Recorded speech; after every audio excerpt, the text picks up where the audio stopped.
Well, I'm hiding in a boathouse in Harstena on the outer skerries of the Swedish archipelago on the Baltic Sea. This place is remarkable, really. It's blowing like the clappers outside, and that's why I'm in here, because I tried to shoot a piece to camera outside and the wind noise was so awful that we gave up. My boat's anchored in a safe bay around the corner, and I've had a wander around this lovely little island to see what I can find.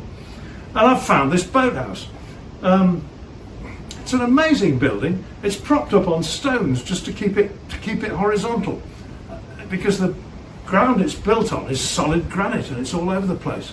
Now, the granite's very interesting because outside here is a great big smooth rock that's been smoothed by the glaciers in days gone by.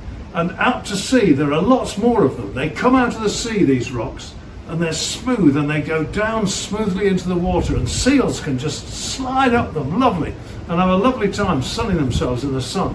And so that's what's been going on from time immemorial, but the seals have gone now, which is another story. So, back in the 19th century, the inhabitants of the island, who weren't very many, used to make a living by doing a little bit of arable, a little bit of fishing, and a little bit of seal hunting. And this was the big thing for them, really. And in here is a boat which was used for the seal hunting, and we're going to have a look at it in a minute. They used to go out in this boat to the rocks out there on a decent day, not a day like today I shouldn't think, and do what they could in the way of, well, culling the seals basically. There were plenty of seals and it was all okay. We don't know what happened to them in the end. It wasn't the hunting that killed them off. It was probably some sort of pollution, it said. There's a lot of pollution lurking around in the Baltic, coming down from Russia and other places. So anyway, there it is, this wonderful shed, and I'm going to have a look at the boat now, because it's an absolute cracker. Look at this. Unbelievable. This is a boat from 1880. I've done a bit of research now. And it's completely intact. It's all here.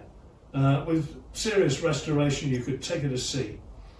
Everything is in her. She's even got some fishing nets, and no doubt she did some of that as well at different times of the year. But she's a powerful boat. The classic Scandinavian shape, very, very lovely sweeping topsides. They just go on swelling out all the way up to the gunwale. None of this British style up and going straight. It's absolutely wonderful shape. Gives her loads and loads of reserve buoyancy.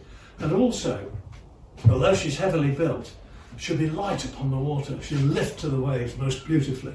If you look at the bow here, you can see that it's swelling out, and it's a lovely, lovely shape. And there are a good set of oars in the boat, and there's a position here for a small mast. So no doubt she did a bit of sailing from time to time. But essentially, she was a rowing boat. The rowing arrangements are interesting. She's got meaty thole pins here, very well reinforced. And when you look at them and see the way they're done, you can see that the oars actually slotted down onto the thole pin.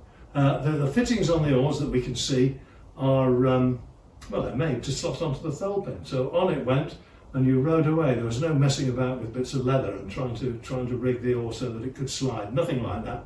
Straight on, no messing about.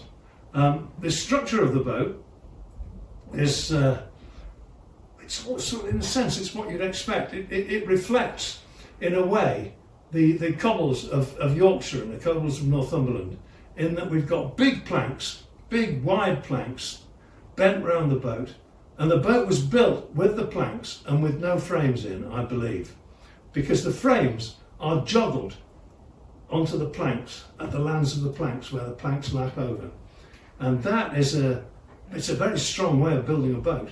And it worked well. It worked well in Yorkshire and Northumberland, and it obviously worked well here too. In fact, this is probably where it came from.